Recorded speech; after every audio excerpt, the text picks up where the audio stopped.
The 56.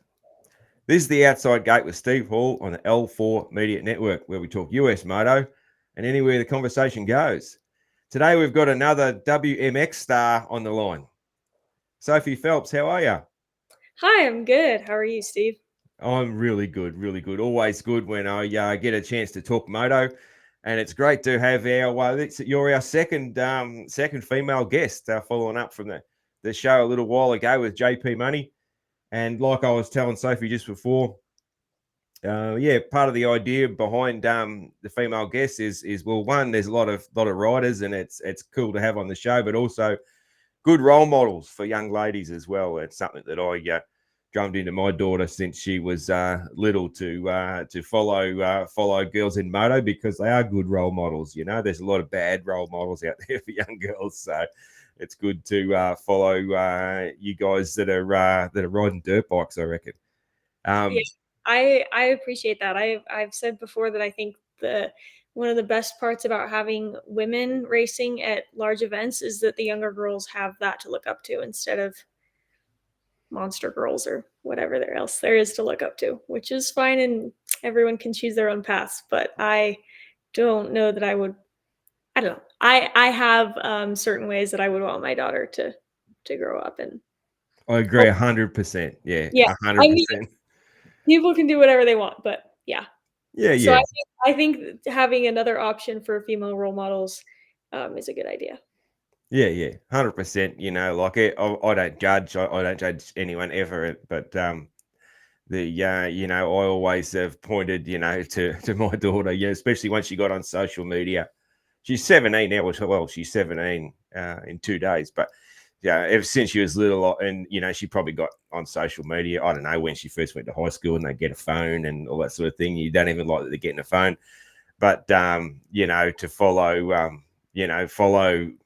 would get her follow these girls, follow this girl. She's a moto girl, or she's a moto mum, or that sort of thing. And these girls are cool. This is what's cool for a young girl. So Yeah, totally. And I think, I mean, I shouldn't dog on monster girls. I mean, I understand that that's a way to make money, but yeah, I mean, there's other options, and plus not every girl sees that as their path anyways. So if we have lots of options and just in general showing girls that they can do whatever they want.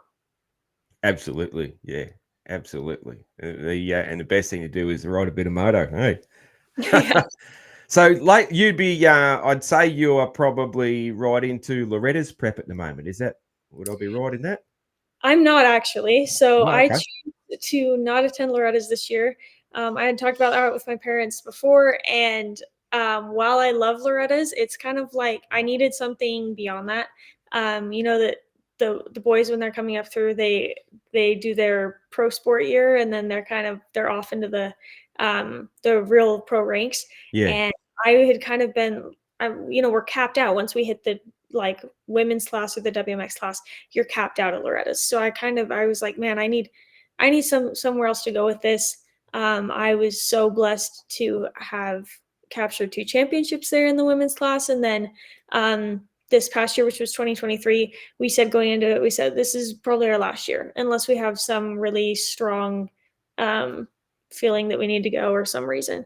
But yeah, so then this year came around. I was kind of ready to be done racing as a whole. Well, the plan was still to dabble in local races and do some. I really enjoy off-road races, and we have a good amount of those around here. So I was just going to do kind of some of that stuff, and then they announced the Pro Women's Series in the U.S.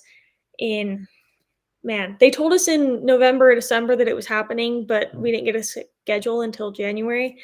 So yeah, I was kind of ready to be done, and then they announced that, and I said, okay, I guess I'm coming back. But yeah, so we didn't bring Loretta's back into the occasion. All of the races are really far away from me, so that was, which I'm sure we'll talk about all of this, but that was enough traveling. Was all of these 8 rounds.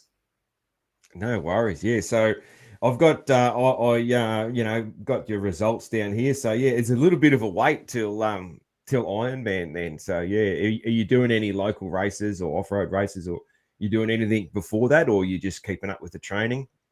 I might do like one or two local races. The off-road races around here, at least, are on a summer break, and most of our local races are as well.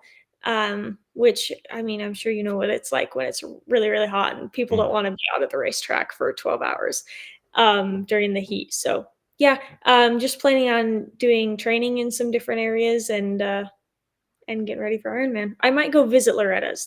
That's like the most, I guess, exciting thing coming up on my schedule prior to Ironman. But other than that, nothing. Yeah, you got some good friends racing Loretta's then. Yeah, yes, I do. A lot of my friends are no longer racing it because, like, I'm 21, so the people my age are like most of the boys are done. Um, but the as far as women's racers go, I am friends with so many of the girls in on that gate, and so we've kind of tossed around the idea um, of going back out there just to spectate. So I might do that. I don't know. I Yeah, haven't purchased plane tickets yet, but it's an option. yeah, yeah. So you're in Utah, so yeah, it's a fair. How far is that to go Utah to Tennessee? How far is that? It's a 30-hour drive when Yeah, we're in an RV. So it's like 1,700 miles or something like that. I mean, give or take. yeah. So it's a fair trip Which, there. Yeah. sorry, I don't know the conversion to kilometers, but it's about 1,700 miles if I had to guess. Yeah, that's all right. I'm old enough that I know miles real well, so yeah, I know both. I'm lucky in that. Yeah, young Aussies don't know miles, but yeah, my first car had a mile an hour speedo still on it. So Really? Okay. yeah. I mean, it was a 20-year-old car, but still, like a lot of a lot of us. Yeah, we changed over in the we changed over money and a lot of stuff in the 60s, but then a lot of the cars didn't change over until yeah, well into the 70s. Yeah, before the cars changed over, we still had mile-an-hour speedos and that sort of thing. So when I had my first car in the 90s, it was a 20-year-old car and had a mile-an-hour speedo. So yeah, you learned all that, and also too uh, spent a lot of time with my dad working on old cars with all imperial measurements and that sort of thing. So, and reading old workshop manuals and that sort of thing, and then also too, my dad with his age, he would talk in inches and feet and all this sort of stuff. Anyway, so Aussies of sort of my vintage, we know all that stuff pretty well. Like quartz and everything. So yeah, Yeah. That's sweet. It's good. I think it's very good to know both. I it like is. them for separate reasons. Yeah. So I'm not as well read in metric units as I am in imperial by any Yeah, means. yeah. Just what you need to. Yeah, you need to know. You need to know your workshop manual for your bike. You need to know what CCs of oil are and Right? all that sort of stuff. Yeah, and set millimeter set and sag. The things you need to know. Yeah, yeah. It, Exactly. Yeah. but you don't need to know kilometers. So yeah, No, that one doesn't come up often. No, it doesn't until I don't know, I guess until you're running a 5K, but I don't even know what that is. It's between 3 and 4 miles. So I just do 4 yeah, miles. It's always a 5K at least. yeah, yeah. Well, it is. Yeah, it's. I know. I know that one pretty well. Yeah, I think it's a bit over 3 mile is 5K because my loop that I run is a 5K loop, and I've got this target to do the time for a US Marine time for 3 mile for my age is my target to get to running. So it is quite close there. 5Ks is close to 3 mile. Yeah, cool. Um, what we might get into is my favorite part of the show. I say this every show. Is when did the bug bite? When did you first like see a motorcycle, ride a mini bike, see your friend's mini bike, all those sort of stories? When did you see that and be like, wow, this is for me. This is what I want to do. Um, Man, that's a good question because I've kind of always been around it. Um, the joke that I kind of have with my parents is, well, my siblings and I do, and my dad argues the accuracy of this story. So, don't quote me on it. It's basically lore. But The story goes that I'm the oldest child, and when my dad found out my mom was pregnant, he really wanted a son to go ride dirt bikes with him, and was disappointed. And he'll argue that, but apparently he was kind of disappointed that I was a girl. And but he kind of raised me in the with the mentality of it doesn't matter that I'm a girl and I can do whatever I want. And honestly, the first time that I had ever even questioned questioned whether or not I could do something because I was a girl was when someone else brought it up to me. So like at home, it made absolutely no difference that I was a girl. I could do whatever I wanted. And then some people they would ask me like, "Hey, do you ever feel like you're um like if do you ever feel like you can't do something because you're a girl or whatever?" And I'm like, why would I ever feel that? Like it kind of just wasn't even a thought at my house, which I think is cool. Mm. Um, so yeah, as much as like the story goes, my dad was disappointed. He definitely has never acted like it. So yeah, he put us, all my siblings and I, on bikes when we were young. So I rode a pedal bike starting without training wheels, starting at 3, and then we were all on the same schedule. 3 years old, no training wheels on the pedal bikes, and 4 years old, we learned how to ride a dirt bike. And then I raced my first race at 5, and then so yeah, I've just kind of like always done it. And then man, so I did it until I was about 11. It was kind of just like, oh, this is fun. Like I enjoy riding, and can we go riding on the weekends and whatever.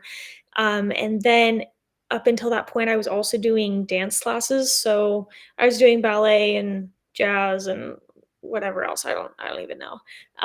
And eventually I was like, Mom, I don't even like doing this anymore. Why am I doing this? So she took me out of that, and my dad said, great, let's just go ride dirt bikes. So then kind of about the time when I was 12, he said like, let's go do something with this. And I said, sure thing. So when I was 12, I guess I was 13 by then. It was the first time that I qualified for Loretta's. And it was probably right about then, 12 or 13, that I was like, I kind of want to go fast. Um, and then we went out to Loretta's, and I had tried, to train a little bit, but I was also a young girl. And then, and I went there and realized like, oh wow, these girls are the real deal here. And I came back and I was like, yeah, this is something that I want to tackle. Um, so yeah, probably like there wasn't any like one specific thing that did it for me, but I think, yeah, definitely like going to Loretta's really opened my eyes on like, wow, I could do something pretty cool here. Yeah, cool. Because sometimes that moment when I guess you fall in love with dirt bikes, I guess that moment's not always the first time you see a mini bike. Sometimes it's sort of a slow burn, and you're around it a bit, and then there's a moment. A good mate of mine, he has this thing where he'd ridden a bit, and he went to a first race. He got to watch a race, and he was just like, wow, this is it. So yeah, it's I love it. It's a really cool thing, and it's usually when people, well, all people who are this sort of deep into the sport, they fall in love with the riding, with the dirt bikes, with the sounds, the smells, the feel, the rush, the whole thing. So it is really, really, really cool. Yeah. And then, so I wrote down your Loretta's here. So yeah, 2016 is your first result that's in the vault there. Junior girls, you came 17th on a Kawasaki. So what was that, like a KX65? It was an 85. Oh Yeah. yeah, yeah, 5. yeah, Mhm. cool, yeah. Yep, that was my first year. I went. Gosh, what did I do? It was like DNF 1110. My first moto ever at Loretta's. I fried my clutch. I was not that impressive of a rider then, clearly, or I had some really bad habits. I was clearly like a good enough rider to go to Loretta's, and then I did have a 10th in my last moto. Now the girls class, this is kind of an interesting thing, is that they used to do 2 girls classes. There was a younger and older one, so yeah, I was in the junior one, and they were 30 girl gates instead of, most of them are 42, and it was a double gate drop, which like that doesn't happen in Loretta's anymore. But it was kind of a cool thing. We had to have different colored bibs, so that you knew who was in your class and who wasn't. So at the time, Rocky Mountain was the title sponsor, so it had like the mountaintops on top of the bib, and junior girls class got like pink on top of the mountains. So I have some pink mountains on a bib of mine, which I think is like, I think that's kind of cool. But anyways, so yeah, that's kind of a fun fact about the girls junior and senior class. But um yeah, fried my clutch, my first moto at Loretta's, I DNF'd it. I was pretty devastated about that. I just sat on the side of the truck and like cried until the moto was over. Yeah, so emotional. Yeah, yeah. Oh, that's all right. The boys get emotional too. It's an emotional sport, isn't it? Yeah. Yeah, absolutely. Yeah. And Anything then you put that amount of time and effort into, it should be emotional. absolutely, yeah. Absolutely. And then, you progressed pretty quickly, like 2020, your podium, and then you won in 21, 22. Yeah. So Yeah, pretty quick it was progression. Like, you obviously, was that just like a natural talent thing? You just kept getting better, or did you make any big changes to get more serious, or was there any sort of moments there that sort of led you to get that success? I would say that I just learned how to work. I when I was younger, like I said, I had fun riding dirt bikes, and I would just kind of go out and ride here and there and a little bit. And then within just a couple of years after going to Loretta's, it was um, I started to realize like, hey, I really want this. And my parents are awesome. They've always been completely supportive of this, and anything they can do to help, they will. So um, my mom runs her own business, so her like hours are really flexible. She would pick me up from school with mountain bikes in the truck, and we'd go straight from school, and then we'd go out and go on a mountain bike ride when I was like 13 or 14. And then she would also load up my bike while I was at school and then come pick me up from school, and we'd sometimes she'd check me out just like one class early so we could go out to the desert and have enough time to get enough motos in if the sun was going down early or whatever. So yeah, it was probably about the time I was 14. I was like, okay, I'm gonna start putting some work into this. And I love to actually look at the vault results of mine because um, I think it shows that you can pull off anything. You don't have, or you can do anything with the right amount of hard work. Like I was never some like crazy there's kids that like you put them on a bike and they just go so fast immediately and you're like, wow, this Yeah, is like that's some natural talent. just a And natural. Yeah. yeah, and I definitely have some natural talent. I'm totally blessed with that. But yeah, if you look at, I think it was 2017, I went 36, 36, 36 for 36th in the women's class. Um, and so it wasn't due to any DNFs or anything. I just that was my speed as I was at the back of the class. And um, at that time, I think I was on a super mini. They let super minis into the women's class, but regardless, I was at the back. And within, like you said, a couple of years, I was able to work my way up to a championship. So yeah, anytime girls tell me, I love talking to all the other girls on the line. That's how I like relieve some of my stress or anxiety or whatever before races. And sometimes they tell me, they're like, man, I just like I don't know if I could ever run with you guys up front. And I'm like, yeah, you can. I was all the way in the pack too. Like I get what that feeling is of like, wow, those girls are so fast. I could never ride that pace. Yeah, you Mm. can. Yeah. It's so I feel like I love looking back on it because there's a lot of like you can do anything you put your mind to, spirit there. So yeah, and my dad has always been very he has a lot of focus on mental strength, and I think that helped me a lot in all of this. Um, in fact, this is kind of cool. I'll share this. In I think it's Motocross Action does the article with the like 10 things about whatever. Do you know what I'm talking about? Yeah. Yeah. So um one of their magazines had one, and it was 10 things about mental toughness. I don't remember who wrote the article or whatever, right? But it's just like 10 points of here's what a mentally tough person will do, right? So it's going through the points, and my dad made a photocopy of that, and it had given some examples of what a person might do, right? And it used the words he, or him or whatever, right? Like male pronouns in there. And my dad wrote in an S in front of him. So it's she or her or whatever. He would like cross it out and write in like the female version of it. And then, yeah, so he photocopied that and then he gave it to me and he was like, you should study this. This would be really good. And now every time I read that, it makes me kind of teary eyed because I'm like, that is like, he's always believed in me. He's been so cool with that. So yeah, that one, that's like I was saying earlier about like, he never put any limitations on me because I'm a girl. The only time I really remember him being like mad at me at a race is because I got off the track and he said, like, we were just kind of talking about, okay, that wasn't the greatest moto, what was going on. And he was talking about the boys were pulling away from me. And I said, Dad, I'm just a girl or something like that. Or like, but Dad, I'm a girl. And that was the only time I remember him getting mad at me. He's like, you never put that limitation on yourself. He's like, I know that there are physical and psychological differences between men and women. I absolutely understand that. But as soon as you start reminding yourself of that, that's when you lose to the boys. So anyways, yeah.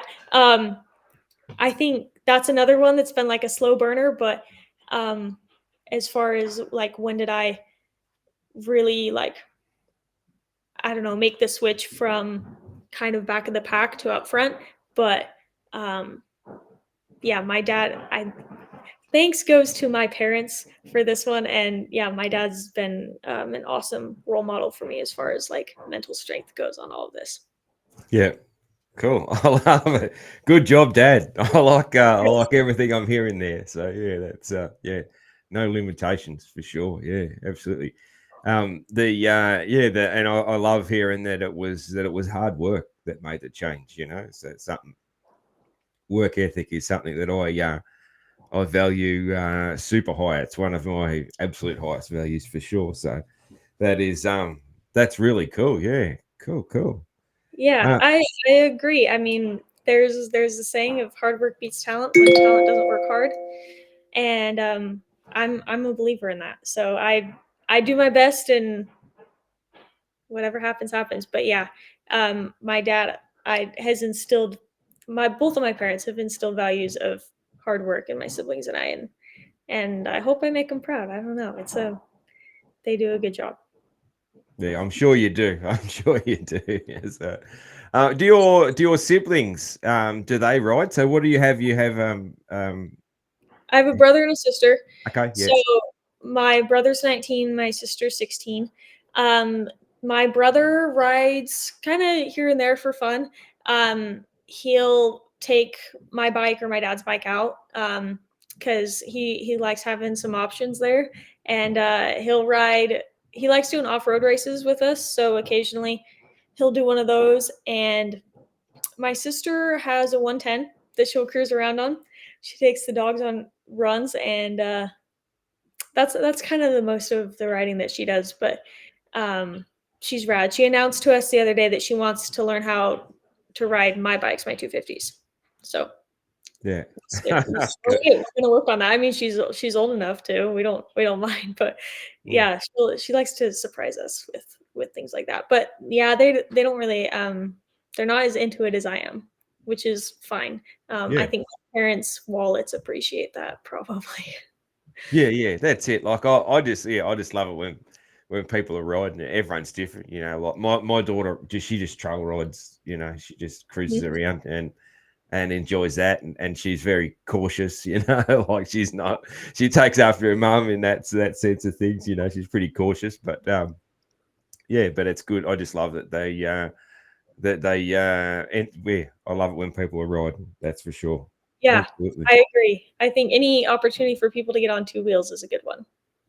Absolutely. Absolutely, yeah. Let's talk a bit about this current season. So you're leading the points. How's that feel?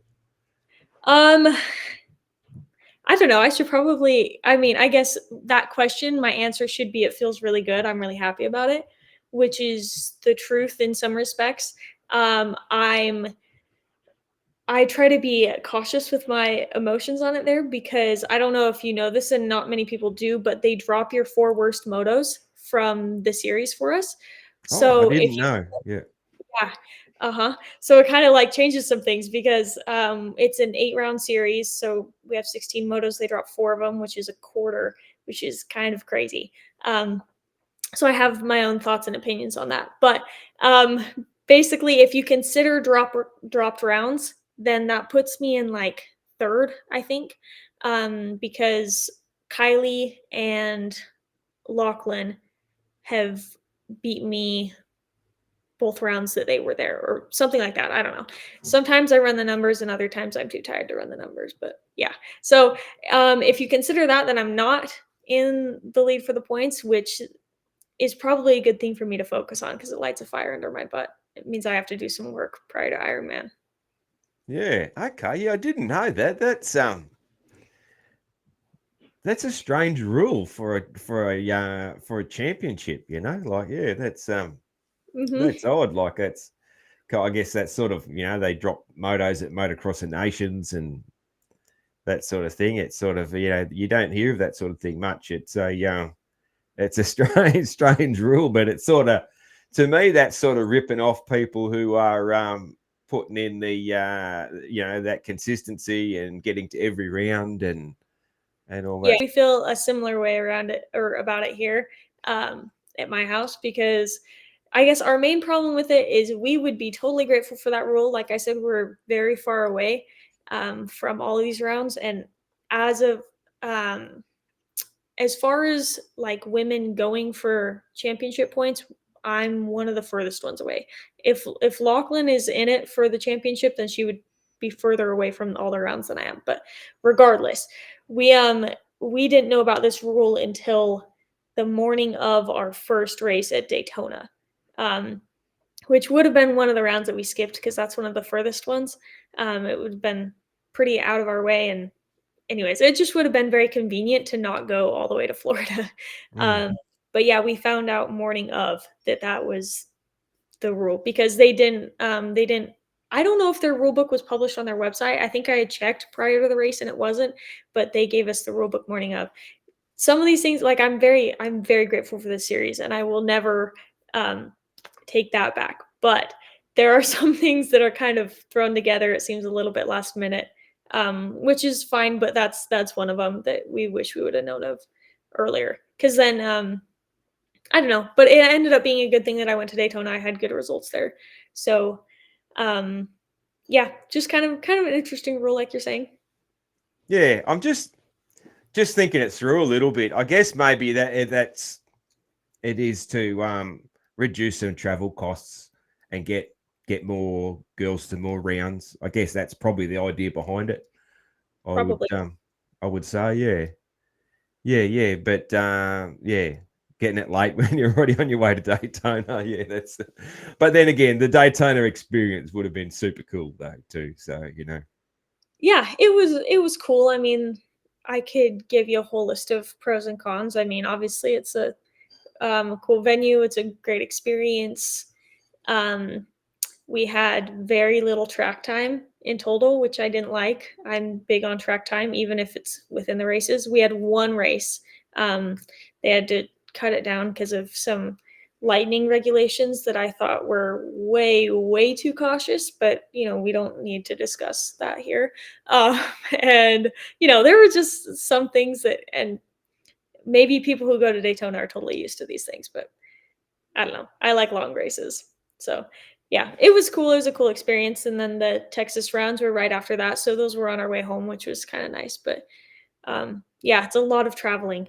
Um, on average, like I said, there's 8 rounds. On average, they're 1,100 miles from my house. Or, sorry, on average, they're 1,500. The closest is 1,100 miles. So we're talking like 20 hours to get to the closest round. But um, yeah, it's a bit of a trip. So I'm grateful that my parents are so helpful with all of this because they definitely don't have to be. yeah, absolutely, yeah. You're burning a lot of gas doing those trips, hey? That's for sure. Yeah. Yeah, it's in fact we just got back from High Point and that was a 30-hour drive for my mom and I. So we changed the oil on our van before we left and then we have to change it now that we're back. Like there is like wild. I'm like this is a little bit nuts, but that's okay. I mean the men privateers are doing a similar thing, so I guess I really can't complain to them. Yeah. Is the like if what hopefully you get a great result. Is the prize money any good for this series? Um, debatable. I guess it depends on where you live and how far the dollar will take you, depending on the state you live. Yeah. But um, um, but yeah, I think so. Gosh, I'm trying to remember exactly what the prize money is. I could pull it up on the in our rule book. There's like a minimum set, but like okay, I just took third at High Point and it was $250. That's what I got off of that. So Okay. um, So you're not making money out of this unless even if you win the championship, you're not making money out of it. You're just spending it. Yeah. Yeah. Yeah. not no, not really, not enough to pay for the price of the trip, basically. Um, Now, okay, if you have extra sponsors on board that are Mm. going to pay you contingency for stuff, then yeah, maybe it will. Between like manufacturer contingency, I know that I'm trying to remember what the other manufacturers are, but I know that Cowie's is really good. Yeah. Cowie's is like 1,500 for a win at any of these rounds, I think, which is the best out of all the manufacturers. The other ones are, I don't know, not as close. So it's some good incentive for women to ride Cowie's in this series. Yeah. But And I guess it's great that the series is up and running though. It all up like it's fantastic, isn't it? And the it's somewhere for it to grow from as well. I guess to like I was saying the same thing to JP Money there. Our Aussie girls now are doing. They're on basically they do like half of the nationals. So our nationals is only 8 rounds. So they do four rounds of the nationals, but they are like same day, same track. They don't get on the main broadcast, but they get on the live stream. Their races are on the live stream in the morning and that sort of thing. And there's what is there two girls on factory teams, factory supported teams, like so things that going in a good direction. mhm. And it's great racing. So it's I guess the fact that the WMX is sort of up and running now is it's a starting point from when there was none for a little while, so all up Totally. it. So yeah, it's a good thing, isn't it? Yeah. Yeah. Yep. And I'm so grateful. I think it's such a cool thing to be a part of. And I hope that this is just the first year of many for its return. Um, but yeah, the Australian series, that sounds awesome. That sounds really similar to what it was in the US before they started bringing it, when in 2013, when it was brought down to a triple crown and then it was away from the men and whatever. But yeah, when they did race on the same day and they had highlights on TV and, but yeah, like that's awesome. So now, this past race, which High Point and Ironman are the two kind of like, um, they're probably going to be the most like most people are going to pay attention to those ones Mm. because they're at the pro nationals. So we raced the day before, and then the day of, at least this is how it went at High Point, is that we had the opportunity to do a parade lap during opening ceremonies, which was cool because then they could kind of talk about here's what happened yesterday in the women's class. Additionally, the winner of the round, which this past one was Kylie Stallings, got to go do an interview in front of everybody. I think that was right before opening ceremony started, and then they had us do a little autograph session too. But yeah, the parade lap was pretty sweet. It's awesome that she got to do an interview. Just these little things that are kind of increasing publicity, so that maybe, hopefully, someday it's a bigger deal. Yeah, yeah. It should be, like I don't know, maybe I'm probably because I have a daughter. Maybe I'm biased, but I reckon it's awesome. So there's there's look at the crowd. Look at the crowd. There's a lot of girls in the crowd, isn't there? So that's Absolutely. buying tickets. That's what drives all this is ticket sales, and there's a lot of girls in the crowd. A lot of Yeah. mums, a lot of sisters, a lot of girls who ride, a lot of little girls who thinking they'd like to ride. So Yeah. yeah, My dad always says the largest untapped market in motocross is women. So he says there's a lot of potential growth there. In men, I mean, you're already advertising to men on kind of every front for motocross. So he always says, like, how can we open this door and get more women riding? Mm. Yeah, absolutely. Absolutely. What of the rounds coming up are you like really looking forward to? Have you got, is there like a place you've ridden before, like Baja or or Ponca, or is there any of them that you're just like, I've ridden there, like that's my track. That's, have you got your eyes on a round that you love? I've ridden at Ponca one time. I raced there 1 year, so I know what I'm getting into there. But I will say it wasn't like my favorite track. There wasn't really anything that I disliked about it. It was just kind of like it was pretty good. I'm excited for Ironman mostly because of like again the opportunity. I think that'll be a really cool one. Um, I don't know anything about the Pastrana Pro Challenge. That one, I guess I'll see when I get there.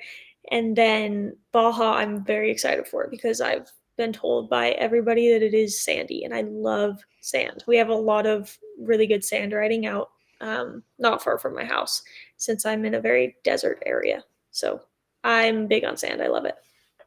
Cool, because I was going to ask about the area there. Yeah, so Utah, it's obviously I know it's desert, but yeah, so it's sort of a deeper sand than like the Cali Desert is.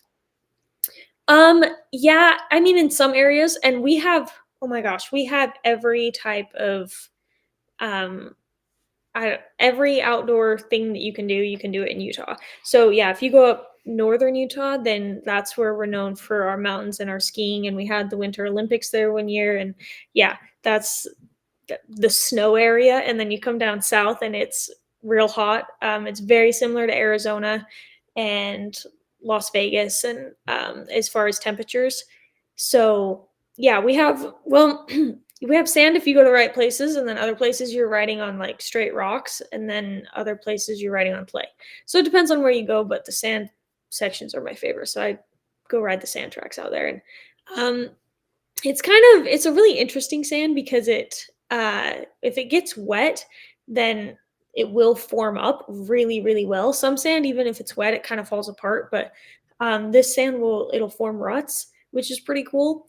And then once it hardens, it can actually get hard packed too. It's really fascinating. But once it breaks down, then it's really sandy, and it's probably similar to a lot of the off-roading stuff in California once it's broken down. But yeah, it's pretty fun.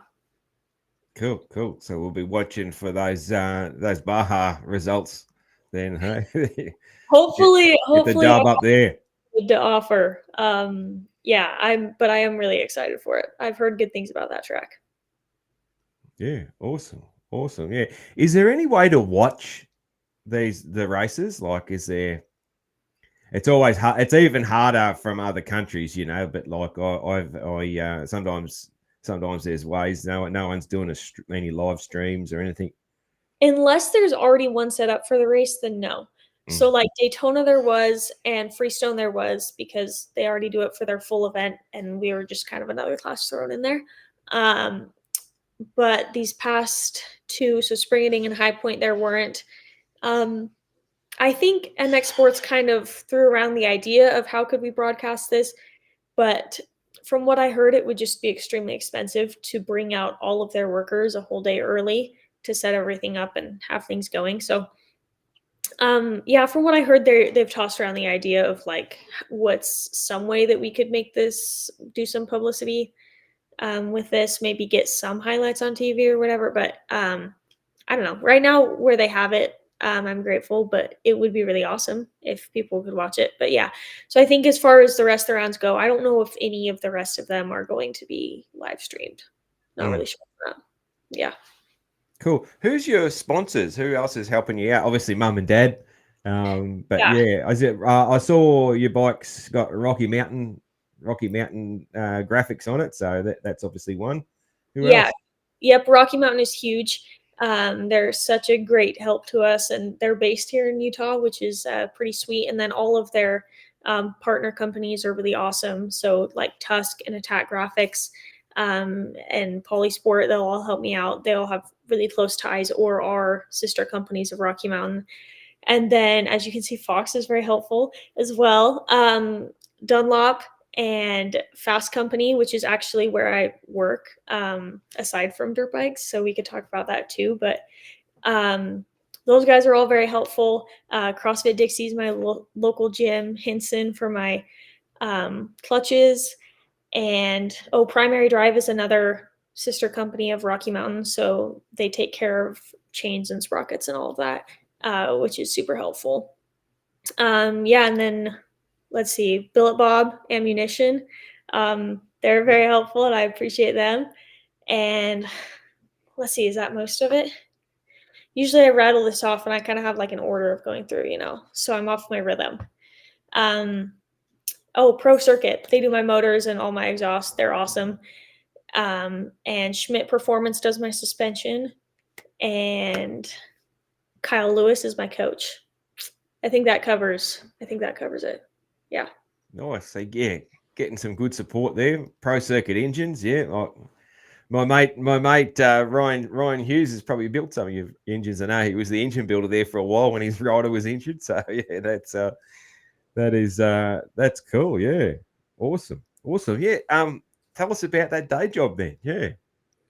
All right. Yeah. So Fast Company, we manufacture aftermarket bars, pegs, and other small parts as well for dirt bikes and quads and mountain bikes, actually. So they do mountain bike bars as well. But what they're known for is the flex handlebar. So there's pivot points about a quarter way out of the bar, and then elastomers right there. So where you're pushing down on your bars, you're getting a little bit of dampening from the vibrations, which is pretty sweet.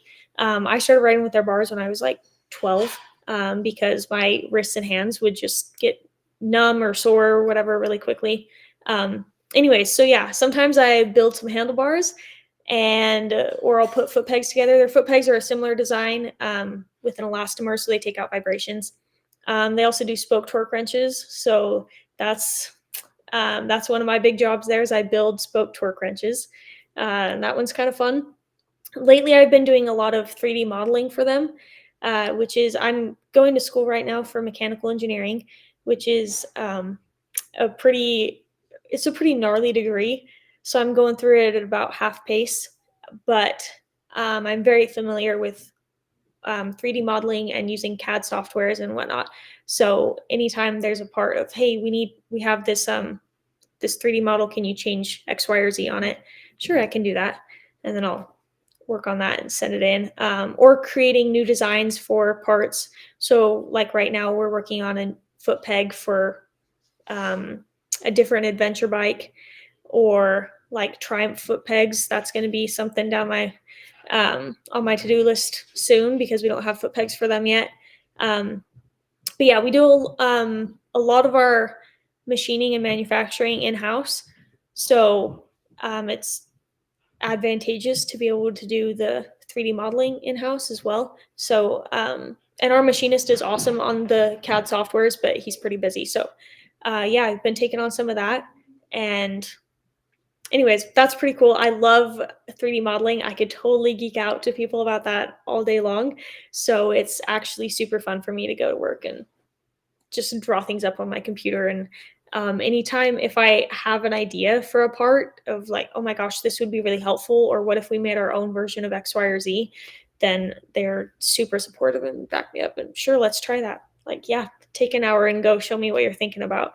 And yeah, so that's a lot of fun. And it's helpful that they are in the motocross industry and have been one of my sponsors for years because my work schedule is pretty much come to work when you're not riding. So they're they're super cool with that. And then also because of the nature of what I've been doing recently, a lot of it's computer work and I can work remote, which is awesome because there's not very many people that can work remote at 21. So yeah, I'm super grateful for them. I have a great time at work, and it applies to both dirt bikes and my degree that I'm going into. So it's pretty sweet. There you go. I could geek out more if you want me to, but that's really cool. Couple of things come to mind. 3D stuff, like man, that's like super good thing to be across. That's just booming and gonna boom. It's a great skill to have. Like it's a huge thing going forward. And then also too, it's really cool that your degree you're doing works so well with the company you're involved with too. Like it's all there's a lot of all works in really well with what you're doing there. Yeah. So you have to go to like university some days, or is that sort of remote as well, or? For engineering, for the most part, you can't do it remote, unfortunately. We have a lot of labs. So sometimes if I don't attend a race, it's because I have a lab, which is really frustrating because those you can only miss like so many times in a semester. And I have to be really good pals with my professors because sometimes I have to miss more than the allotted amount. But they're really cool. Sometimes I tell them, I say, hey, if you let me miss this, I'll thank you on the podium, and they don't really care. It doesn't mean anything to them, but they're really cool and they help me out. But yeah, I go to my local university, which is Utah Tech University. So it's in my hometown, which is super nice. It's like 10 minutes away. We have a pretty new engineering program, but although it is really new, it's really good for what it is. So yeah, I'm grateful that I'm able to just go there, and I'm there probably, man, 5 days a week when it's in season. So, it's pretty busy when I am in school. My schedule is kind of packed, but, I love doing it. I love having things to do, um, between school and work and writing and everything. I like to fill up my schedule a lot, which is sometimes that's my downfall though, because then I'm not, I don't know, something has to give at a certain point. So sometimes that's my grades and sometimes that's my writing and other times it's my sleep or my mental health. I understand that more than you could believe. I'm on the same side. I pack everything. I pack something into every minute of the day, like, and then more. Like I'll pack more than fits into every minute of every day. So yeah, Yeah, I and get it. but I think I don't know if you're a creative sort of person. Would you say you're creative with the sort of work you're doing? I really try to be. Sometimes I am, sometimes I'm not, but yeah, I have Yeah. to be a little bit at least. Yeah, I think anybody that's a bit creative is like that. Like, you just your mind's just always going, what's next? How could I do this better? What else could I do? All that sort of thing. I'm pretty crazy like that. So, I've got always got lots of things going on. And yeah, the things that sometimes sleep and mental health are the things that catch up with you, aren't they? So yeah. Yeah. Yeah, it's, kind of unfortunate. My boyfriend sometimes is like, you have to cut something out. Like, this is ridiculous. I'm like, well, I want to get my degree done and I want to ride my dirt bike and I need money. So what do I cut out? Like, Yeah. it's but you know how it goes. It's fun. It's like juggling. I say it's sort of like juggling. Like you're just trying to keep all these things. Like for me, it's like I have a construction business. This podcast, which was sort of started as a bit of fun, and it's blown up. Honestly, way bigger than I expected, and so I'm just That's rolling with that, and let's just see how far I can go. And then also, being a dad, and then I try and also really try and exercise a lot and keep fit. I try to be a fit old bloke, and lead by example to my kids with that. And I like to do, and then I also like to ride and I restore bikes, and I like to. So it's one of them things. Yeah, there's always one of the you're trying to juggle. There's always one of them balls you're dropping. So, but yeah, I've been like this I've been like this my whole life. So, and it's I'm yeah. pretty happy with it. It's just the way it is. Yeah. Yeah, that's I think it's fun. Sometimes it drives me nuts and unfortunately sometimes you drop all of them. So, then occasionally like your whole system just breaks down, but yeah, it's fun and I make it work, and like I said, my job they're super cool. So they always tell me, "Hey, if you need less hours, we can totally work with that. So I have more time to study if I need to, or more time to ride. Um, yeah, I mean, my biggest my biggest problem is probably that I sign up for too many classes at school. That's probably my biggest issue, but I don't know. It is what it is. We make it work, and we get up early and go to bed late, and that's not good though, because then the sleep is suffering, but whatever. Mm. We work it out. You're only young once. That's right. Yeah, you'll still be doing that probably your whole life because I'm still doing that. Sleep's usually the one that gets left. You know, that's usually where the one that gets pushed out. The sleep time is usually the one there, and then it'll catch up with you at some stage, and you'll I'll crash for a couple of days. You know, I'll Right, have a yeah. weekend where I'm just like a zombie. You know, because I'll just burnt myself out. But then I'll by that Monday, I'm like, right, let's get into it. Like, I got to catch up on stuff. So, yeah, Yeah, that's awesome. I'm big on naps, so that's what keeps me going during the school semesters. Summer is good because like during summer I'm sleeping enough because I'm not going to school, so it's just work and writing. But um yeah, naps are my game. yeah, I have actually a hammock that I can hang up like in my van, in like from corner to corner, my cargo van, which I take to school so that I can school and work so that I can ride after school and work. But anyways, if I need a nap, I'll go hang up my hammock in my van and take a nap for 20 or 30 minutes, whatever I have. So sounds good. Sounds good. Naps are great. I've always like naps. Yeah, you catch up. I reckon one of my favorite things when I do get a bit burnt out is have a nap with my dog, which some people freak out about. Oh, dog's on the bed. Our dog's always on the bed, and she loves it. Like that's her favorite thing. Oh, Dad's going for a nap. This is the go. Like she, and something about having the dog there. It's just like super relaxing. Yeah, I don't know if you're a dog person or not, but yeah. I love dogs. I love dogs so much. My dog is not allowed on beds or carpet. Or any furniture. We have her under some strict rules, but we love her. She's great. She's just really big and very bony, so it probably won't be very fun anyway. She's a Doberman. Yeah, she's bony. Yeah. I reckon I would get banned from the furniture before the dog would get banned for the furniture with my wife. So she would, yeah. I'd be kicked out before the dog would be. So yeah, but we love it. Like yeah, she's on all the furniture. She owns most of the furniture. She thinks, yeah. So that's it. But yeah, a good nap on the couch with the dog. That is, yeah, especially in wintertime and that's awesome. That's one of my favorite things. That is awesome. Cool.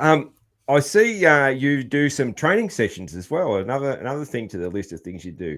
You do some training sessions with one of the other, I forget the name, but one of the other girls. Yeah, Yeah, tell us about Taylor. that. Yeah, Taylor Allred. So we've only ever done one, and we've talked about doing more, but we kind of just like tossed around this idea of, hey, what if we both go out there and train some girls? Because I mean, we're both sufficiently well known in the US for riding, and we thought, and we're both from Utah too. We grew up racing each other. I have been mistaken for her many times because we are the same height and we both have blonde hair and blue eyes and about the same skin tone. Like in some respects, we kind of look like we could be sisters. Um, so yeah, people mix us up, especially when we were like same gear brand, same bike brand. That was kind of a mess. But she she's awesome. So she hasn't been racing as much the past couple of years. Kind of for it's like same as me. She's like, I want to start doing school and work and whatever, which totally makes sense. But yeah, we said, hey, like how cool is it that we're both from Utah and that we could just set up a training camp? So we did it and it was rad. We had a good number of girls there and we had a great time just all riding dirt bikes and playing games and eating lunch with each other and whatever else. It was pretty sweet. So we've talked about doing it again. Um, but I don't know. It will probably have to wait until about the same time this year. It was in October of last year. but we both just have busy schedules and it's kind of hard to set up. But yeah, it was pretty sweet. I have very fond memories of that. And honestly, last year was kind of a rough year for me, not just during racing, but I just had like a lot going on. And um I'll just be straight up. My mental health was really bad. I was gonna like try and sugarcoat this, but it was pretty bad. And it was kind of centered around dirt bikes, although it was, the dirt bike never did anything to me. But I we decided to do this training camp, and I hadn't been on the bike in like 2 months or something, and which I was also recovering from injuries and whatever. There was a lot going on, but it was so awesome for me to go do that with her and with all these other girls and women. And honestly, I came back and I told my mom, I was like, that's exactly what I needed. Like, I just needed a very positive experience around bikes and women, and just like it totally, not totally healed me, but it pretty much healed like just all of this mess that I had going on. It reminded me of why I ride dirt bikes and why it's so fun. And anyways, it was awesome. So I have very fond memories of that training camp. It was pretty sweet. Yeah. How's your mental health going now? Like you Um, good? it's good now. We could call up my therapist and ask her, but no, it's good now. Yeah. I mean, it's just there were a bunch of things going on. Sometimes some of it may have been due to concussions, because concussions Yeah. can really affect mental health. So I did have 2 concussions last year, so we thought that maybe some of it was linked to that. Some of it was I was overtraining at different points, um, not because of school and all the stuff that I listed, because it was actually during the summertime too, when I'm not um, as busy. But yeah, it just life catches up to you sometimes. So yeah, um but I had just started to dislike dirt bikes more, and I hit a point after Loretta's when I couldn't ride without crying, and it was just like really, it was kind of odd for me, because I think I tend to be a pretty like positive and happy person, and dirt bikes have kind of always been like a relief, or a source of relief, and like a way to step away from things for me. But it was just not happening. Nothing I did on a dirt bike was fun anymore, it's pretty miserable to go try and do like the one thing that really brings you joy every time, and it just sucks. So yeah, it was totally good. I needed some time to step away, and then to come back on such a positive note, like that training camp was solid. So if anyone ever wants to talk like mental health and dirt bikes, I understand, and I gladly will talk about it, because I think it's something that we kind of don't bring up in our sport a lot. We're very much like gnarly and work your butt off, and like the grind never stops, and rest when you're dead or whatever, which clearly I'm not a very good example of this either, because I was just talking to you about how I just fill my schedule like to the top and over the brim.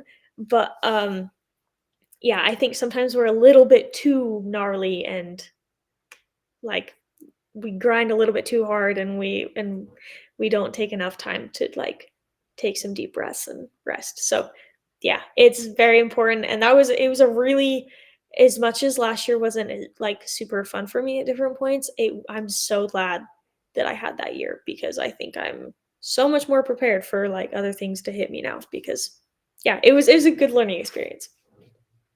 Absolutely. Firstly, thanks for sharing that. That's really cool. And you're talking to the right person. You've come to the right place, because my two great passions in life are dirt bikes. And you got me just a touch emotional listening to you. My two great passions in life are dirt bikes and mental health. And myself and my family have a history of struggles with it, and even my daughter that I've spoken about.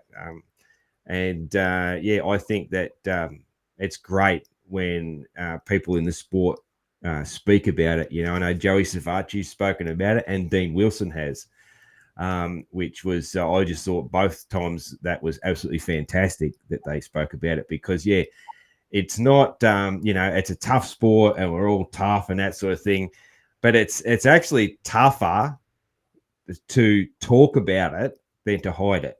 That's actually the real tough people are the ones who talk about it. Like, it's tough to talk about it.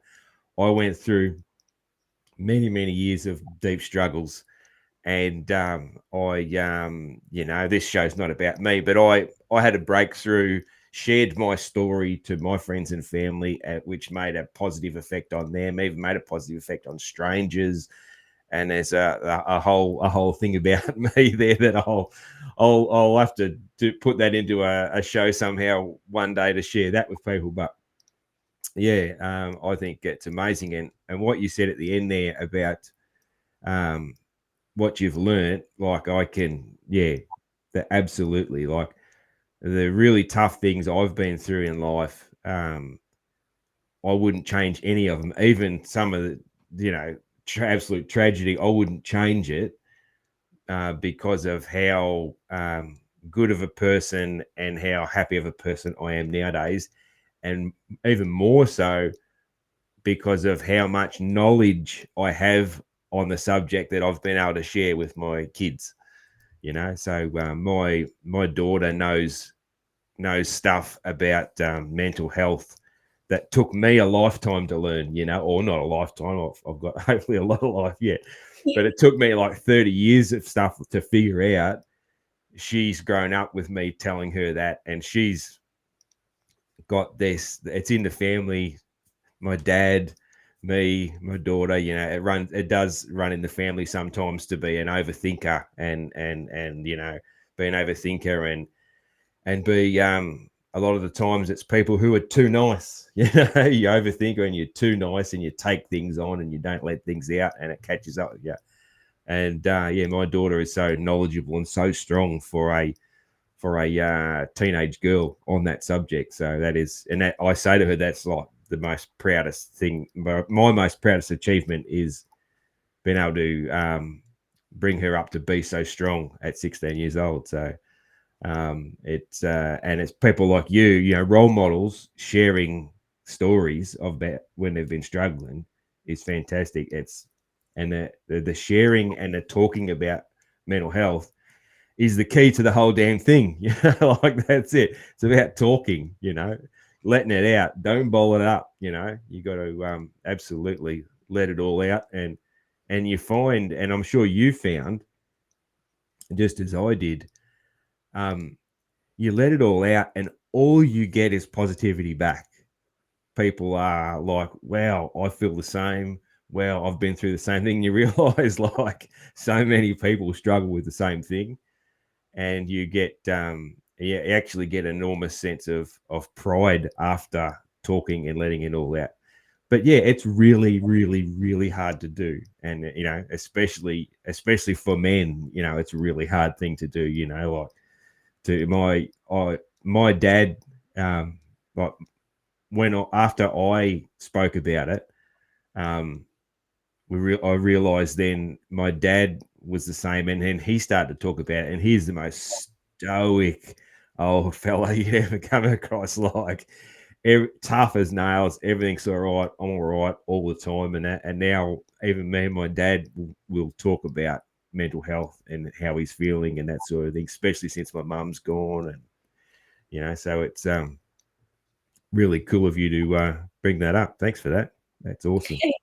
Yeah, hey, I'm glad I struck a chord with one of your, I don't know, just with something that you're passionate about, because yeah, it's become something that um I guess I've grown to appreciate, is just when I am like doing strong mentally. And it's really not something that I've struggled with much at all throughout my life until, like, certain things will hit you straight in the face, and then suddenly you realize maybe you weren't that mentally strong or that prepared or whatever. So yeah, it was awesome to go through that. I mean, the majority of last summer just sucked for me. It was bad for so many reasons, but yeah, like I said, I mean, I learned so much from it. So, um, yeah, I think it's great. I think it prepares me more for the rest of my life.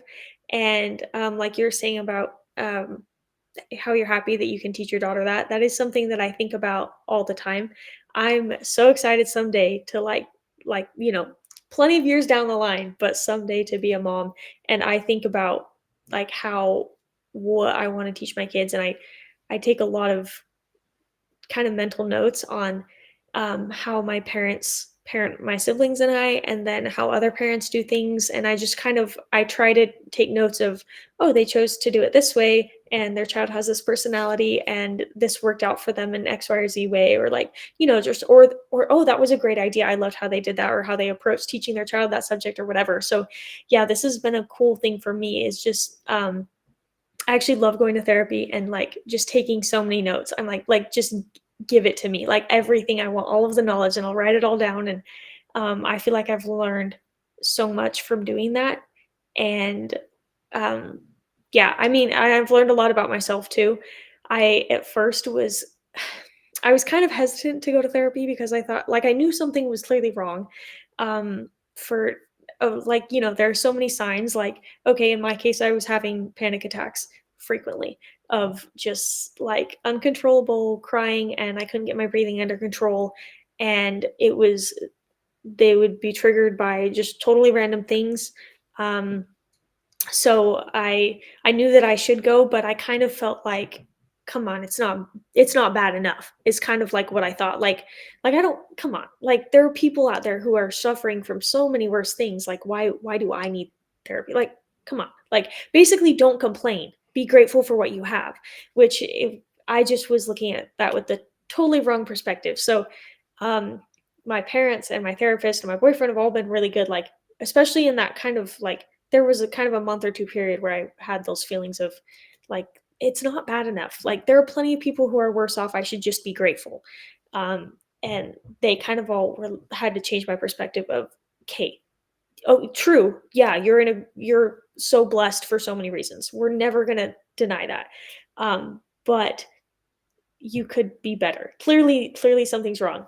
So I think what I've learned from that experience in particular is that like there's nothing too small to open up about and to talk to people about. And it might not actually be that small. It was affecting me in so many ways. Um yeah, so in fact, like it's crazy looking back that like I was like having physical manifestations of the like stress that I was under too, right? Like really bad acne, and my pain from menstrual cycles was really really bad, and just like and all of these things, and like my hair was bad, and like I yeah, just like weird things, right? And then some like I'm trying to remember if I think I gained a little bit of weight too, like nothing crazy, but just like all these things, and I was like, this doesn't make any sense. And yes, it actually does make sense. And it's my body was just like totally all out of whack, and it started up here and it went everywhere else and affected the rest of my life. So yeah, I mean, there's a lot to learn from that and a lot to take from it. But um yeah, don't ignore the small things is kind of what I learned, is that yeah, nothing's too small. And yeah, I mean, like you mentioned before we started the podcast, I'm very religious. I have very strong Christian beliefs, and I also believe that like nothing's too small to bring to God and to say, "Hey, what do I do with this?" And that's another reason why I was able to get into therapy, is cuz yeah, the people around me are like influence that, and I prayed and I really felt like, "Okay, this is the right you're right. I need to do this." And um anyways, yeah, it's been a really cool journey. Um, and yeah, I'm grateful that mine wasn't any worse, because I still do have a little bit of that mentality of it totally could have been worse, which is probably fine at this point. But yeah, it's I wish people would talk about it more, especially in our sport. And like you're saying for men too, because yeah, men are not men are expected to just bottle it up and shut up and don't cry and whatever. But yeah, and I hate that. I hate that so much, because that's one area that men and women do not differ, is that we are all human beings. We all have feelings. We're all children of God, and we all have rough moments. So yeah, I'm with you on all of it. Cool, cool.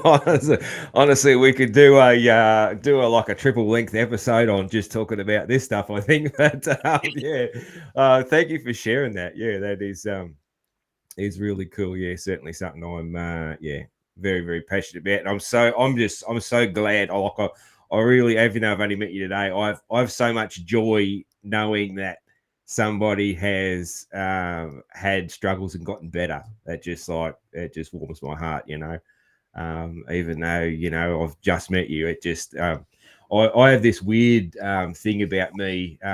This might sound crazy to people, but it doesn't matter. Since I was really, really unwell mentally, and then I had a few things happen that basically changed my life. And I have this really weird, crazy sort of, how do I usually describe it? I've lost the word, but I can feel people's mental health. There's a word I'm missing, but I have this, what is the word? I'll think of it later and I'll go, darn it. I can, like, if I can meet a stranger and sometimes look at them and just think, damn, you're struggling. You need to let things out. You need to talk just by, I don't know why. And then, the opposite, I can meet a stranger and just by a brief conversation, that person's really going well, So I do have this deep sort of feelings about that whole subject, and love the stories of when people are doing well. Yeah. And what you've learned, that's a key one to remember. Yeah. What you've learned out of it is will make your whole rest of your life better, because you've got that knowledge of when you were, and also what you said about not wanting to go to therapy. Like, that's when the first time I went, my wife had to make the appointment, and she had to ring me to make sure that I was there, because I was like the typical bloke, the typical guy. Like, I'm not sure about this, and I just felt sick, like I was some sort of a weirdo having to go and get my head checked. Sort of that whole thing that a lot of there's blokes right now all over the world that are thinking that same thing. Like, oh, I don't need that. I'm tough, but. That's one of the, going to start getting help was one of the toughest. That's probably the toughest thing I've ever done. Well, it's not the toughest thing ever. It was right up there. So yeah, talking is actual. That's the real tough guys, and tough girls are the ones who do talk about it. So yeah, absolutely. Righto. It's time for an ad read. Greg's Ultra Trick Seats. Guts Racing. The best seat covers in the world, as proven by RJ Hampshire, Ken Roxon. Across the pond there, we've got Kai de Wolf, Lucas Kernan. Head south, you got Jed Beaton. All these guys winning races, championships, leading championships, all on Guts seats. Also using Guts seats, Club MX, everyone's favourite rider, Filthy Phil. He's out there doing his farewell tour on that Guts seat. He's getting those awesome starts. He's whole-shotting the Lawrence brothers because he's got a Guts seat. Malcolm Stewart, Mookie is out there. He's heading towards. He's getting better all the time. I reckon Mookie fever's coming. We're looking for some outdoor Mookie fever. That will be on a Guts seat. Kyle Chisholm, Dylan Ferrandis, and many, many more. You can get seat covers, of course. You can also get complete seats. You can get custom seats with bumps, ultralight seat foam, wide wing seats, a huge range of colors. You can get a tall foam if you are big and lanky sort of a fella. You can even get Velcro fitment seats if you don't want to tackle the traditional staple gun fitment. Speaking of fitment, when you get your Guts seat cover, it comes with a QR code. Scan that code and it will take you to a video where you will see probably Andy Gregg himself will be there, and he will be showing you how to install that cover. How cool is that? Gutsracing.com is the website. And that's a real easy one to remember. Gutsracing.com. As Scott Meshy says, privateer hero Scott Meshy, he says they're a butt gripper and they will make you a ripper. So get around at gutsracing.com. Also, don't forget, We have the Guts Racing Seat Cover Contest for open to veterans. Spoke about that quite a bit on the last show with Peter from Veteran MX. So the competition is open to win a seat cover. It's open to veterans, or if you are a veteran whose kids ride. All you need to do is either DM me on Instas. I'm sure if you're watching this show, you probably follow me on Insta. If not, easy to find. Either just the outside gate on Instagram, and also Aussie Steve _dirtbikes on Instagram. You can also email me if that suits.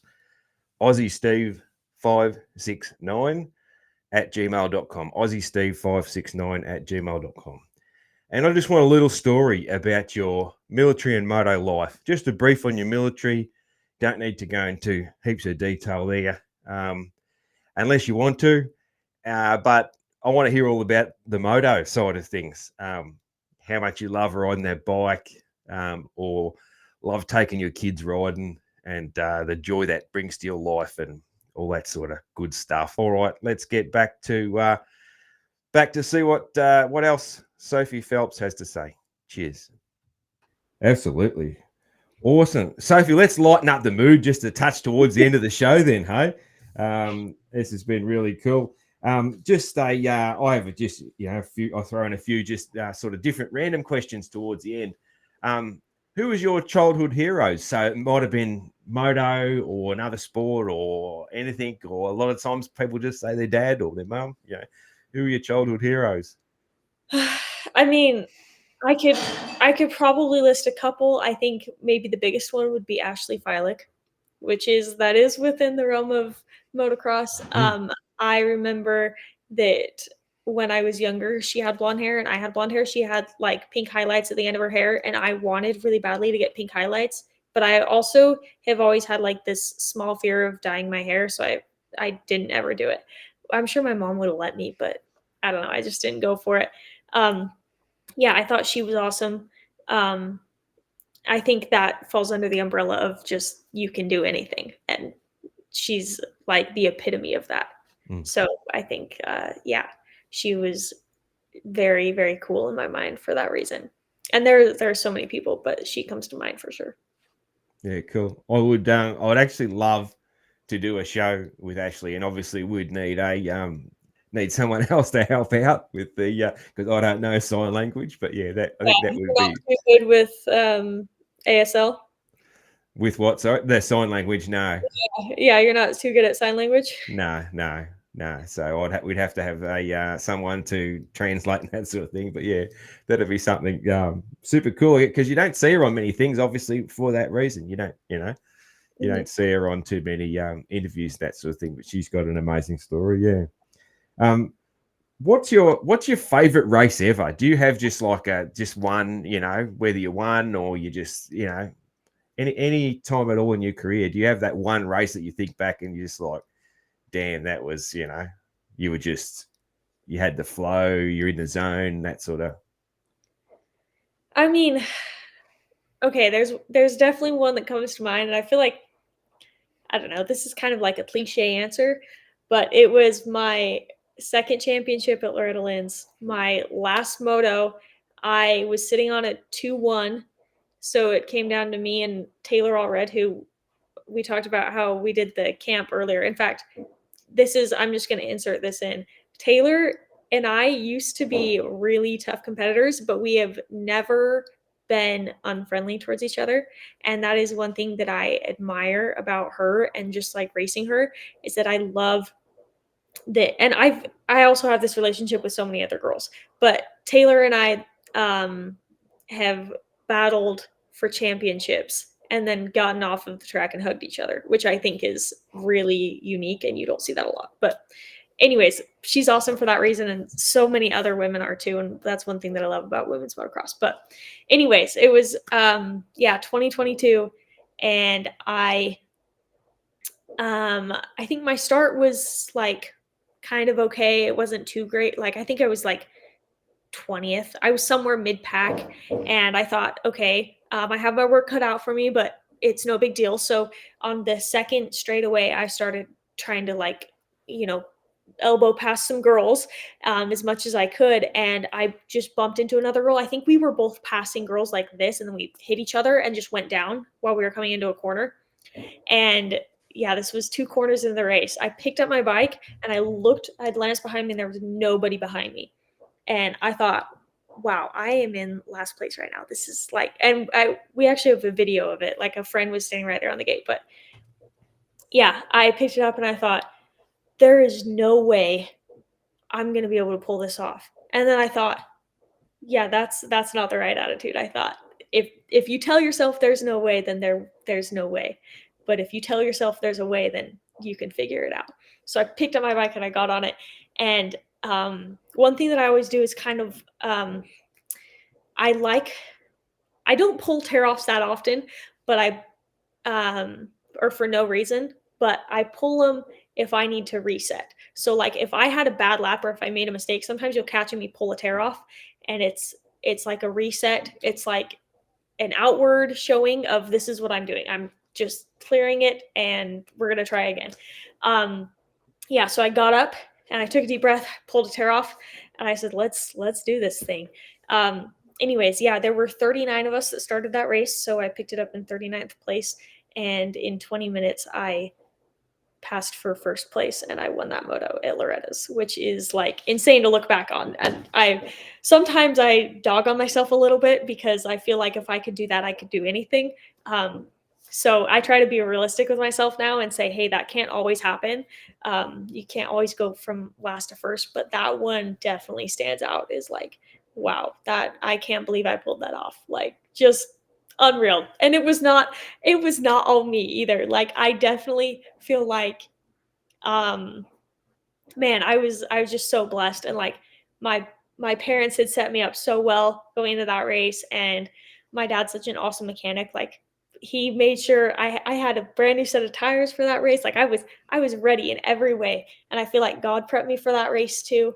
And which this is kind of cool. Previously in the summer, I was riding, and one thing that I say to myself a lot if something really sucks, I'll say, you've done harder things. And then I'll pick something that I did previously that sucked, and I'll say, okay, at least I'm not doing that. At least I'm not studying for a math test. That's my go-to usually.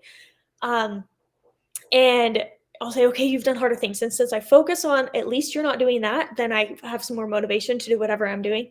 And during the summer, I'd fallen and bruised my tailbone. So I was in a lot of pain when I was doing one of my motos during the summer. I thought, okay, you've done harder things. And then I started crying like under my goggles. I thought, no, you've never done anything harder than this. Certainly this is the hardest thing.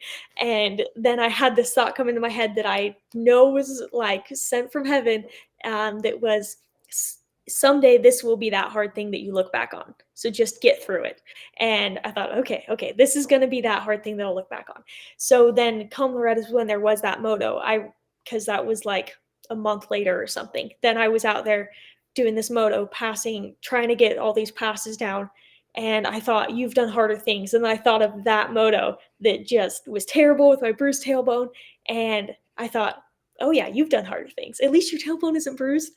And anyways, so that helped me along the way. And anyways, it was so cool. And I love trying to see, like we're finding opportunities to see God's hand in my life. That's like such a big thing for me. So that's definitely what happened there. And I love it. So that's my passion thing. You were saying, like dirt bikes and mental health. If you get me talking dirt bikes and Jesus, I'm on a roll. I will never stop talking. So you better like cut me off right now. Yeah, awesome. That's a great story. Yeah. Thanks. I love it. Yeah. And the using that perspective of that moto where you were hurt and that sort of thing. Yeah. Yeah, really, really really cool. Cool.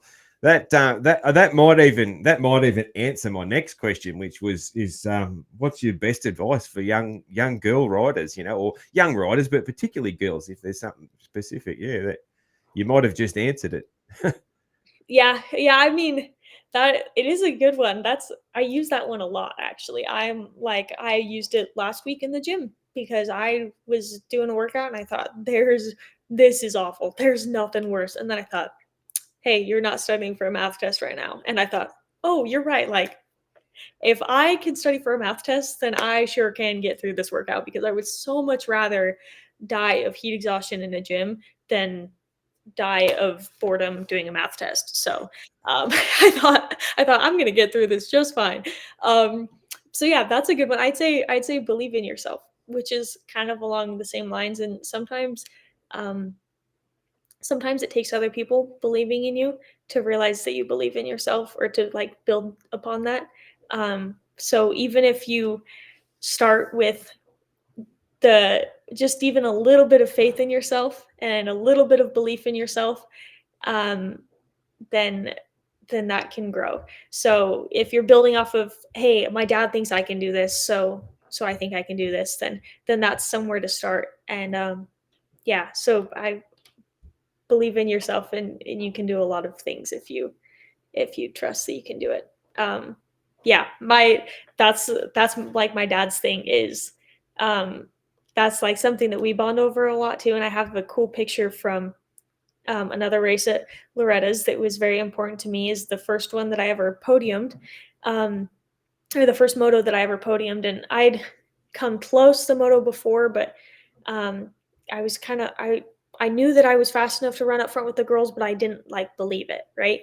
So my dad came up to me and like yelled in the side of my helmet as we're revving our bikes, like the 30-second card was up or something, like it was, we were running out of time, and he just yelled as loud as he could in my helmet, I believe in you. You need to believe in you. Anyways, that one was like, I have a picture of like the moment that he did that, because a photographer happened to be standing right there. And anyways, that's another one that like makes me kind of get teary-eyed. I have some really cool stories from just different times that my parents have inspired me like that. So believe in yourself. That's cool. That's and how cool is it that you got the photo? Like that's awesome. Like, yeah, Yeah. yeah. Yeah, it's a good picture, because you can see that he's like really yelling at me. It's good. It's That's one of the yeah, just real meant to be moment, isn't it? That photographer was there. It was meant to be, you know? Yeah. oh, totally. It's a good one. Yeah. I look back at that one a lot when I need some go get 'em attitude. Yeah. What about your what's your most embarrassing crash? So like Mm. I've got one where I was doing a sprint enduro, and I crashed at the finish line and took down the timing structure. So right in front of the crowd.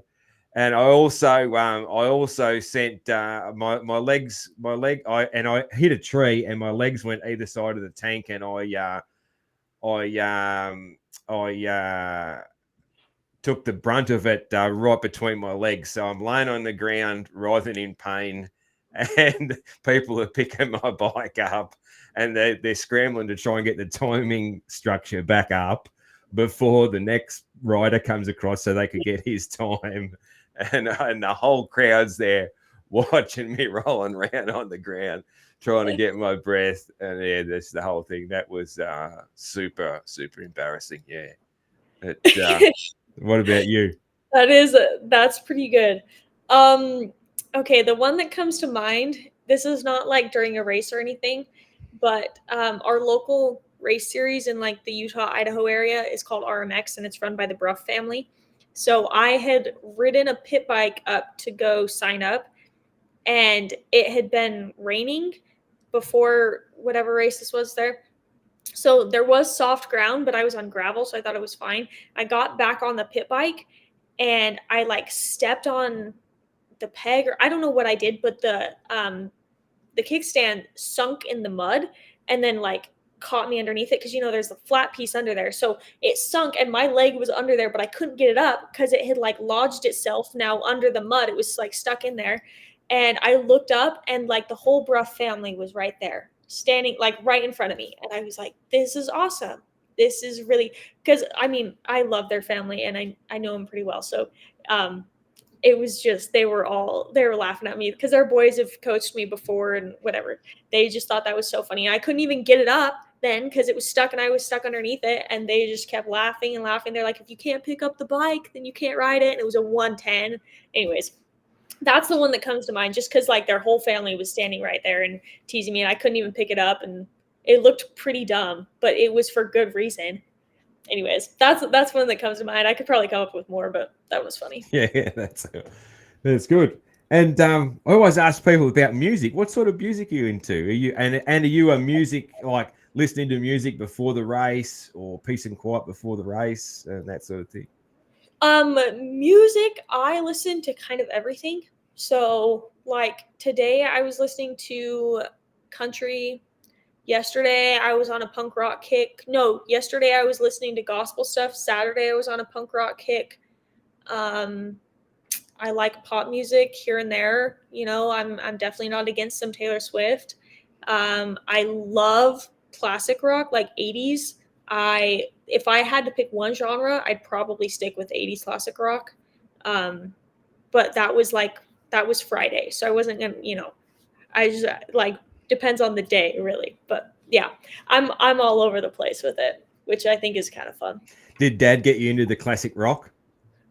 Yeah. We had, just probably many good memories of driving to the track or driving home from the track that have made me like just love these songs way more than I probably should.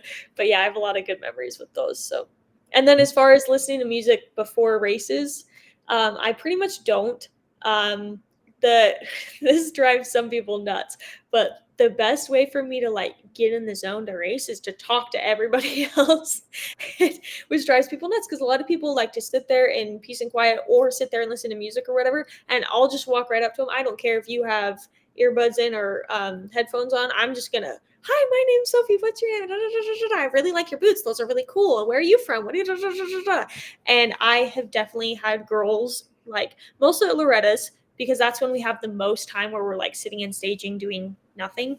And also it's the most serious race, so I need to talk the most and they need silence the most. That's where we get the most of like a little bit of, I can tell they're kind of like, will you please shut up? Like this is getting really annoying. But I don't know. I mean, my dad says that maybe it's my like mind games that I'm playing with my competitors. It's not. I just like to talk to people. There's definitely no like ill feelings. I'm not trying to get someone like out of their groove, but I need to talk to people. Yeah, but it still is a handy tactic though, if you're putting others off, like the ones that need a bit of silence. Yeah, I mean, if it works in my favor, then I'm not going to complain about it. But it's not with the intention of like, causing problems for other riders. It's just, if it works out, I'm not gonna complain about it by any means. Awesome. All right, Sophie, I've kept you for a fair while. There's two things I do towards the end of the show. One is I always ask the US guests to give me your best Aussie accent. Oh my gosh. I get that reaction sometimes. Hang on. I have, okay. Do you probably know Brad West, right? Yeah. I don't know him personally, but I know who he is for sure. Yeah. Okay. I'm friends with Brad. So occasionally I don't know if I've ever told him this, but if he listens to this, he'll find out. But he occasionally will say something. And if it's something that I think I could, like a short sentence that I can remember how he says, then I kind of think about it. And I'm like, I almost like practice it in my head a couple of times. And then I think I've got it. And I don't have it. But I like to tease him about his accent here and there. But I'm trying to remember, there was like one sentence that I practiced one time because it was about kangaroos and koalas. So I thought, okay, that fits under the category of, an Australian accent. I'm trying to remember what he said. Or maybe it was about dingoes. I think those are like the coyote things, right? Yeah. Okay, hang on. Because I think I said something about like, do you guys have coyotes? It's great. He's gonna, if he ever listens to this, he'll be like, she is a psycho. She is psychotic. But I was actually just trying to remember how it was said in Australian language. Anyways, okay, hang on. I think I said, do you guys have coyotes there? He said, no, but we have dingoes. I said, you know what, he said, oh, they're kind of like coyotes. They're just pists. So that's all I've got as far as an Australian accent. Oh, but then he said something about, I said, I think I said like kangaroos, and he said, yeah, kangaroos too, or something like that. But that's all I got is dingars are pests. Yes, that's not bad. You're not too bad. It's pretty good. Yeah, pretty Thank good you. there. Yeah, you got a slight little bit of New Zealand thrown in there. You Okay, got I a don't. little bit of Kiwi in there accidentally, but it's pretty good. Yeah, I yeah. definitely, if I went off script, it wouldn't be anywhere near. So that's only because that's the script of like something that I really remembered. Or I also had a oh, she was from New Zealand, but my one of my school counselors was from New Zealand. So I would kind of like same thing with her. I'm like, I'm gonna practice this sentence. Or if I ever meet anyone British, same thing. I'm gonna practice this sentence that they'd said to me. It's maybe that's really weird. I don't know. That's all right. But it's the best way for me to remember it because I heard it in person. So I just like kind of cycle through it in my head. Yeah.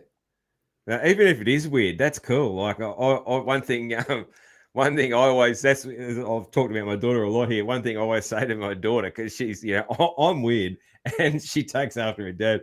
And I've said to her since she was a little kid, if anybody ever calls you weird, it's a compliment because it means you're not boring. So weird people are the best. Like anyone that's weird, they're going to be interesting. So it's a good thing. Yeah. True. Yeah. Hey, I hope I keep it entertaining. Sometimes I don't know. My sister says that it's not a compliment. She calls me weird, but I try to keep it entertaining. So I hope so. So can I hear your American accent? Oh yeah. What do we got? What did I Well, last time I got asked that, it was a movie scene full of cuss words, so we're not going to go with that one. What will I go with? What will I go with? You could say our Pledge of Allegiance. I pledge allegiance to the flag of the United States of America. Okay. Say that. Go for it. I pledge allegiance to the flag of the United States of America. That was probably really bad. I'm not much good at accents, but yeah. It was 50-50. Some words were pretty good. Some words kind of sounded Southern, and then other words sounded like Australian. Just like Australian, yeah. No, I'm not. Accents is definitely not my thing. But yeah, it's been a fun part of the show.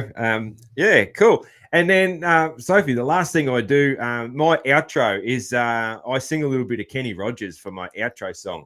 It's there's a funny sort of backstory to it. I'm not a singer. I'm just a bloke that likes to sing, and it came about that this was the way to end the show, and then it just sort of stuck, and it was a fun thing, and I just sort of kept doing it. So that's all it is.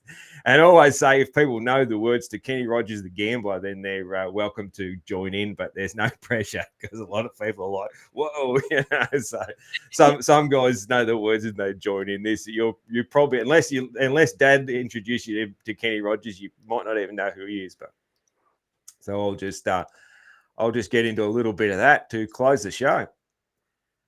So I handed him my bottle, and he drank down my last swallow. Then he bummed a cigarette and asked me for a light. And the night got deathly quiet, and his face lost all expression. Said, if you're gonna play the game, boy, you gotta learn to play it right. You got to know when to hold 'em, know when to fold 'em, know when to walk away, know when to run. You never count your money. When you're sitting at the table, there'll be time enough for counting when the dealing's done. Sophie Phelps, thank you very much for joining us here on the Outside Gate. It's been a great fun show, and yeah, absolutely good luck for the rest of the WMX season. And yeah, anything else you got going on in life? Thank you very much. Thanks for having me on. No worries. Cheers. Thank you.